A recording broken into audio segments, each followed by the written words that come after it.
Voilà, alors pour les textes, j'essaierai aussi d'être, le plus rapide possible, compte tenu du fait que nous n'avons plus d'observation, concernant la phonétique et le lexique, mais seulement le style et le caractère des textes, ce qui n'est pas, strictement l'objet de notre cours, mais, heu, c'est quand même intéressant de voir quelques échantillons, quelques exemples de textes du XXe siècle, en particulier de ceux dont on a parlé, dans la partie d'histoire externe. Donc on commence par Proust, dont vous avez un extrait de la première partie de La Recherche du temps perdu, donc publié, première édition en 1913. Et là, je voudrais seulement me concentrer sur deux choses. La première chose, c'est quelque chose de particulière du style de Proust, c'est l'emploi des parenthèses. Les parenthèses sont utilisées par Proust pour exprimer une pensée ou un souvenir parallèle suscité par exemple par un mot entendu. Dans ce cas, le mot particulier est le mot hiérarchie qui est mis en italique aussi dans le texte. Donc il y a deux choses intéressantes à voir dans cet emploi. La concentration sur certains mots, dans ce cas sur le mot hiérarchie, et l'italique correspond à une prononciation particulière. Et de l'autre côté, cette prononciation euh, enclenche, disons, une série de souvenirs et de remarques qui sont placés entre parenthèses. Vous voyez que le passage suivant est entre parenthèses. Dans cette parenthèse, l'auteur dit aussi que, évidemment, certains mots, comme vous voyez la partie en vert, sont isolés dans une intonation spéciale, machinale et ironique. Donc, finalement, l'emploi de des italiques pour remarquer l'importance de quelques mots dans la prononciation, dans la manière de les prononcer, et les parenthèses qui offrent à l'auteur une opportunité qui est impossible dans la langue orale, c'est-à-dire la possibilité de dire plusieurs choses en même temps. Il y a d'un côté le développement du discours et de l'autre côté la réflexion provoquée par cette partie du discours justement qui est concernée. Euh, sur la langue, je vous ai déjà dit, donc je n'insiste pas, mais sur la langue de Proust, il s'agit d'une langue classique et même recherchée, mais avec une insistance sur la réflexion psychologique, ce qui fait aussi la modernité de Proust. On passe maintenant au deuxième texte. C'est un extrait du Voyage au bout de la nuit de Céline, publié en 1932, comme je vous avais déjà dit. Et là, ce qu'on remarque, je vous avais déjà dit dans la partie d'histoire externe, c'est la identification totale du style de l'auteur avec la langue parlée. Donc, tout le texte, c'est quelque chose qu'on avait déjà vu commencer au XIXe siècle, mais là, il y a une nouveauté importante, c'est-à-dire que tout le texte, dès le début, et vous avez là justement l'extrait du début du roman, euh, tout le texte est écrit dans une langue qui imite, reproduit la langue orale, avec évidemment une série de conséquences, par exemple la déstructuration de la syntaxe parce que dans la langue orale, il n'y a jamais une syntaxe très complexe. Vous voyez qu'il y a là une suite de phrases très courtes. Ça a débuté comme ça. Moi, j'avais jamais rien dit. Point. Rien. Point. Et même un peu plus loin. Il veut me parler. Point. Je l'écoute. Point. Donc des phrases vraiment très syncopées et très courtes, et très simples du point de vue syntaxique. Cela pour faire émerger le caractère oral et pas écrit du texte. L'autre chose qu'on remarque parmi les caractéristiques de cette langue orale, il y a un certain nombre de phénomènes. Par exemple, l'emploi de i d'une certaine manière ici. Il n'y en a pas deux comme lui. Ça, c'est une formule typique de l'oral qu'on n'utiliserait jamais dans l'écrit. Ou l'emploi de ça, insister. La première phase du roman, il y a deux fois la forme ça. Et ça aussi, ça fait partie d'une tendance typique de la langue orale. Ou alors, un autre phénomène dont je vous ai déjà parlé dans la première partie, l'omission de la négation. Et cela plusieurs fois, hein. Donc, moi, j'avais jamais rien dit. Il n'y a pas de ne. Restons pas dehors aussi. Encore plus loin, il y en a pas, donc sans le ne, ça, on peut en trouver d'autres. Donc, moi, je les ai soulignés certains. Ou l'emploi aussi de la forme que, de la conjonction que pour commenter une phrase. Qu'il me dit. Il y en a d'autres, je crois, par-ci, par-là. Donc là, je ne les ai pas soulignés, mais vous pouvez les trouver dans l'extrait plus long que vous avez dans le dossier des textes. Euh, Dernière chose que je voulais vous faire remarquer, c'est que on utilise de plus en plus la forme impersonnelle on, non pas pour la troisième personne impersonnelle, mais pour la deuxième personne du pluriel, c'est-à-dire à la place de nous. Déjà là, vous voyez, on est nous, les mignons du roi misère. Donc ce on, qui d'ailleurs est superflu parce qu'il y a déjà le nous, est utilisé pour exprimer un nous. Et même la suite de la phrase montre la même chose. Quand on est passage. Autre chose et dernière chose, c'est l'absence, dans certains cas, du pronom personnel sujet, ce qui est obligatoire évidemment dans la langue écrite, mais là, vous pouvez trouver des phrases telles qu'on trouve dans l'oral, hein. Ça gêne pour parler, faut faire bien attention, sans le pronom personnel il, bien entendu. Donc, on peut tirer une conséquence générale dans la suite de l'évolution de la langue et de la littérature. Si vous vous souvenez de l'extrait de Zola, par exemple, et de l'Assommoir, alors les efforts de Zola étaient les efforts d'une mimétique érudite, c'est-à-dire de quelqu'un, d'un savant qui se documentait, qui étudiait, qui travaillait pour apprendre la langue d'un certain groupe social et pour l'utiliser dans son texte. Mais finalement, la langue, le fond linguistique des œuvres de Zola restait très élevé. Et ces romans, les romans de Zola, sont en effet un monument de la langue élevée. Donc il y avait une opération mimétique, identification avec un groupe social, emploi de la langue parlée, etc., mais à l'intérieur d'un contexte qui restait dans une langue élevée. Ce n'est pas le cas pour Céline, qui, dès le premier mot jusqu'à la fin du texte, écrit entièrement avec une identification totale avec cette langue parlée. Bien entendu, il s'agit aussi d'un effort artistique, hein, parce que Céline était un homme de culture, et donc, évidemment, il pouvait parler aussi d'une manière plus élevée, plus recherchée.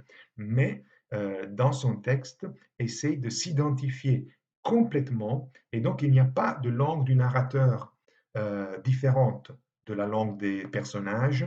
Tout est écrit de cette manière à travers le filtre de la langue parlée. On passe maintenant, et là, je ne ferai pas un long commentaire, mais je vous laisse vous amuser, entre guillemets, en lisant l'extrait vous-même, parce que là, ce texte, Bâton, chiffres et lettres, c'est un recueil d'essais, dont un écrit en 1937. En réalité, le texte en tant que tel a été publié, je crois, en 1950, mais ce texte en particulier remonte à 1937. Et c'est là qu'on voit mise à l'œuvre l'idée de réforme phonétique de Queneau, qui nous dit déjà de manière théorique, il s'agit à mon sens non de corriger l'orthographe de l'ancien français, et il entend par ancien français, vous voyez, celui que j'écris en ce moment.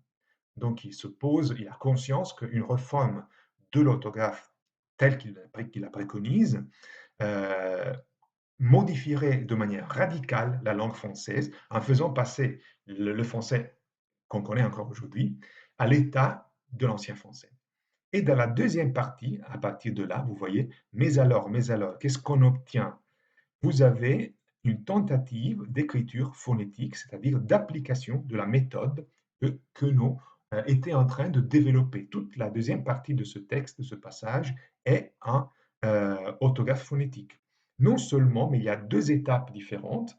Une étape un peu plus, comment dire, discrète dans la première partie, tandis que dans la dernière phrase, à partir du point de suspension, vous pouvez voir le passage plus long dans l'extrait, il porte jusqu'à l'extrême cette tentative. Il pose aussi des graphies particulières pour les nasales, dans le but, vous voyez, hein, que toute lettre se prononce et sans jamais changer de valeur. Donc à chaque lettre correspondrait un son. Intéressant de voir donc la dernière phrase. Qu'est-ce qu'on obtient alors? Eh bien, par exemple, la langue française, les oiseaux chantent, c'est le printemps, à nous l'avenir et la poésie. Vous voyez que c'est assez déroutant de lire. Donc, ça se comprend que c'est une innovation qui a été abandonnée parce que c'est complètement bouleversant. Euh, Vous avez deux mots soulignés en jaune, comme vous voyez, et je voudrais m'arrêter un instant sur ces deux mots parce que c'est un peu les deux extrêmes les deux conséquences extrêmes de cette évolution. D'un côté, vous avez un mot tel que oiseau. Le Z, évidemment, c'est l'expression de la liaison, mais le mot en soi, c'est oiseau, dans lequel aucune lettre dans l'écriture phonétique ne correspond à une lettre écrite dans la graphie que nous connaissons.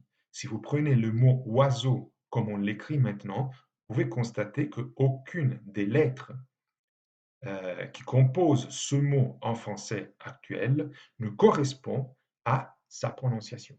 Donc, toutes les lettres, même le S qui est le plus proche, pour ainsi dire, mais en principe, la prononciation du S est un S dur, alors que là, vous voyez bien que le S est marqué par un Z, parce que c'est un S sonore, donc un Z finalement.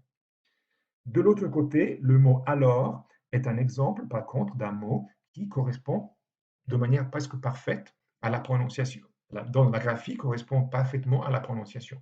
On a uniquement l'omission du S à la fin qu'on ne prononce pas. Et pour le reste, il y a. Donc certains mots sont faciles à reconnaître, alors que d'autres, évidemment, c'est extrêmement compliqué. Cela pour vous dire aussi jusqu'à quel point la phonétique du français s'est éloignée de sa graphie, de son écriture.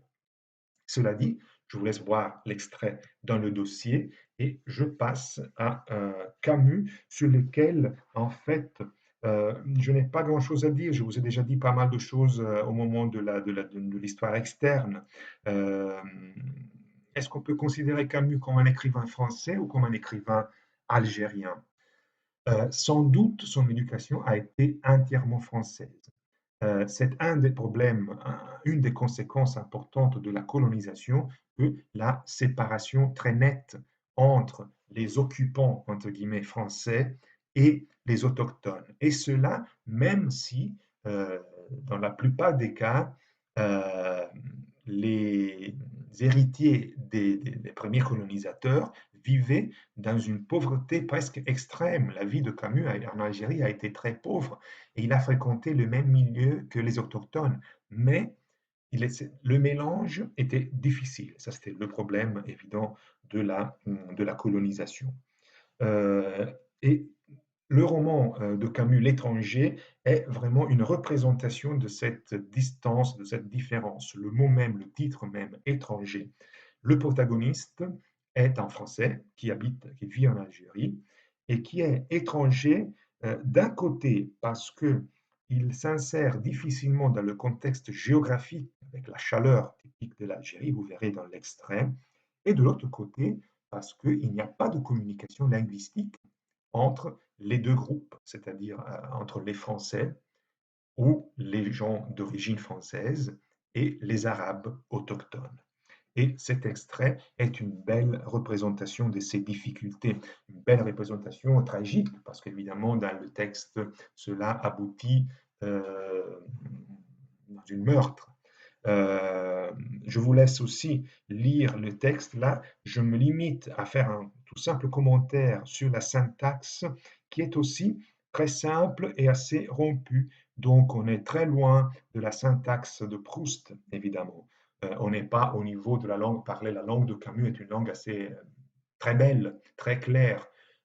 On n'est pas au niveau de la langue parlée tel que nous avons vu dans le voyage de Céline, mais il y a tout de même une certaine simplification syntaxique d'un côté. Par exemple, dans tout l'extrait que vous avez dans le texte, vous ne trouvez pas un deux points ou un point-virgule. Donc, toutes les phrases sont assez simples, se terminent par un point, comme vous pouvez constater. De l'autre côté, on remarque dans le beau style de Camus certains recours à des formes du parler, par exemple, c'est alors que tout a vacillé. Là, on constate l'emploi typique de la langue parlée du passé composé à la place du passé simple. Normalement, dans la langue écrite, cette phrase aurait exigé l'emploi d'un passé simple, alors que là, l'auteur choisit d'utiliser une forme du passé composé. Ou encore une recherche stylistique qui aboutit par exemple à des phrases très poétiques telles que cette phrase «J'ai secoué la sueur et le soleil» qui contiennent une métaphore, mais aussi une allitération insistée, comme vous voyez. Et justement, ce côté poétique euh, assez recherché est une des caractéristiques du style de Camus, qui se sert de la prosodie et de la rhétorique avec une allure presque poétique, justement, avec une intensité poétique qui exprime en quelque sorte la violence du colonialisme. Vous voyez que l'arabe qui sera ensuite tué est d'abord identifié comme le type de Raymond. Donc il y a toujours une distance, une sorte de traitement impersonnel. Et ensuite, ce n'est pas dans l'extrait ici, mais vous le trouvez dans le dossier, on le nommera tout simplement l'arabe, avec une identification de son appartenance identitaire qui souligne, encore une fois, la distance entre les deux groupes sociaux. Euh, c'est tout pour Camus. Je passe donc à Pérec. Alors, je ne vous raconte pas l'histoire du texte de Pérec qui est très complexe. C'est un texte, évidemment, qui s'insère parfaitement dans le courant de l'Oulipo. Et donc, Pérec se pose un grand nombre de contraintes très difficiles dans ce texte. Vous pouvez le voir dans justement ce qu'on appelle le cahier de charge qui a été écrit par Pérec avant la composition du roman. Mais la chose intéressante, c'est de voir que même euh, une attitude si, pour ainsi dire, formelle par rapport à la littérature, si artificielle, peut donner lieu à des chefs-d'œuvre littéraires si elle est maniée par des auteurs tels que Georges Perec. Et en fait, la chose incroyable, c'est qu'en lisant la vie mode d'emploi, on ne se rend pratiquement pas compte de l'existence des contraintes. Et au contraire, le mécanisme mis en place par les contraintes provoque, et c'est le but de Pérec, une sorte de machine à produire des contes. Donc les histoires, euh, comment dire, jaillissent des mécanismes sans que pour autant on voit l'existence de ce mécanisme lui-même. Et dans cet extrait que je vous ai reporté, nous voyons dans une sorte de métaphore, le personnage est un peintre qui est en train de réaliser un tableau, mais à travers la description de cette réalisation du tableau, Georges Perec nous décrit l'attitude, son attitude en tant qu'auteur. Vous voyez que euh, l'auteur nous dit, il serait lui-même dans son tableau, dans sa chambre, comme une petite araignée attentive tissant sa toile scintillante. Donc l'auteur, en tant que petite araignée presque invisible, mais qui construit une toile d'où sortent toute cette production d'histoire. Et franchement, si vous ne l'avez pas lu, je vous conseille de lire La vie de mode d'emploi parce que c'est un chef-d'œuvre, c'est un véritable bonheur à la lecture. Euh, donc, finalement, ces contraintes existent, mais sont dissimulées et donnent lieu, comme je vous ai dit, à une machine pour raconter des histoires, un peu, si vous voulez, dans le style, même si elle est différent, dans le style de Balzac. La comédie humaine de Balzac fonctionnait un peu avec le même système de création continuelle de contes, d'histoires, qui, même s'ils n'avaient pas de lien l'un avec l'autre, créaient un grand tableau sur la société de l'époque. Et encore une fois, là, vous voyez dans cette répétition qu'on trouve dans l'extrait, il serait debout à côté de son tableau, presque achevé. Il se peindrait en train de se peindre et autour de lui, sur la grande toile carrée, tout serait déjà en place. Voilà un peu une phrase qui résume le style, l'idée et la technique de l'auteur. La vie mode d'emploi se déroule dans un bâtiment parisien, typiquement parisien, vu en coupe, en quelque sorte. Il y a aussi un plan de ce bâtiment avec les différentes chambres. Et chaque histoire, chaque chapitre est situé dans une des pièces de ce bâtiment. Le passage d'une pièce à l'autre étant réglé justement par une de ces contraintes posées par l'auteur lui-même, c'est-à-dire on passe d'une pièce à l'autre en faisant le mouvement du chevalier dans le jeu des échecs sans jamais repasser deux fois dans la même case. Voilà, c'est juste pour vous dire une des contraintes. Donc une position de l'auteur qui est en même temps effacée, mais avec un grand effort de construction. Position effacée aussi au niveau linguistique. Si vous lisez l'extrait, vous pouvez constater que, en effet, la langue est une langue non pas simple, très recherchée, très belle, mais ça découle de manière très naturelle. Et on termine avec le dernier extrait de Vie minuscule de Pierre Michon. Là aussi, une série d'histoires racontées autour de plusieurs personnages euh,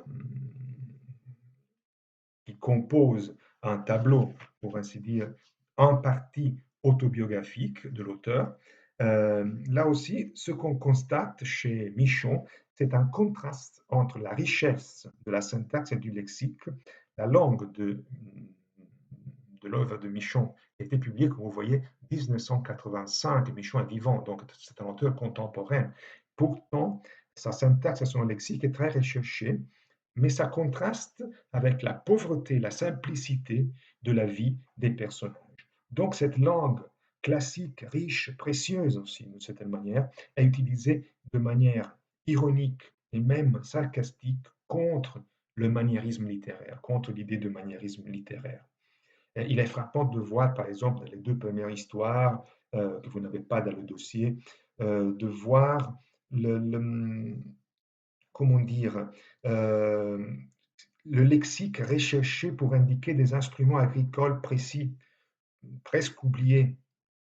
Euh, et la chose sur laquelle je voudrais juste me concentrer, ça c'est un extrait tiré de la fin de l'ouvrage qui parle justement de l'attitude stylistique euh, de l'auteur, de Michon, qui pose des questions à l'auteur lui-même. Est-ce que le style qu'il a choisi est juste pour rendre justice aux personnages dont il a raconté l'histoire, qui sont des personnages dits de vie minuscule, c'est des personnages négligés qui ne sont pas importants finalement. Qu'un style juste ait ralenti leur chute, et la mienne peut-être en sera plus lente. C'est-à-dire l'idée de la littérature pour exalter même des personnages qui sont des personnages quotidiens, extrêmement simples. Et là, il y a une réflexion sur ce style, se penchant à l'archaïsme, ces passe-droits sentimentaux, quand le style n'en peut mais, cette volonté d'euphonie vieillotte. Vous voyez que la langue est recherchée, mais il nous fait comprendre que ce style très classique, très précieux, est voulu pour rendre l'archaïsme des vies de ces personnages.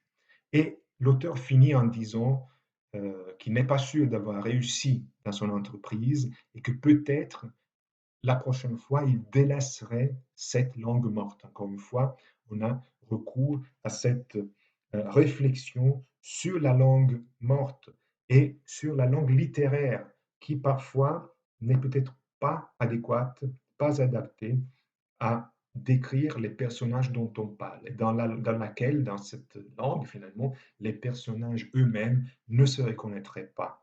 Donc c'est intéressant de voir cette constante de réflexion sur une langue qui est définie en tant que langue morte.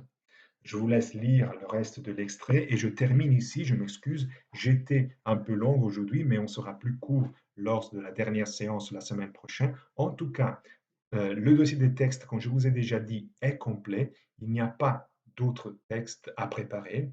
Il n'y aura pas non plus de phonétique la prochaine fois. Donc, on essaiera de tirer des conclusions sur le travail qu'on a fait pendant tout le semestre avec différents points significatifs.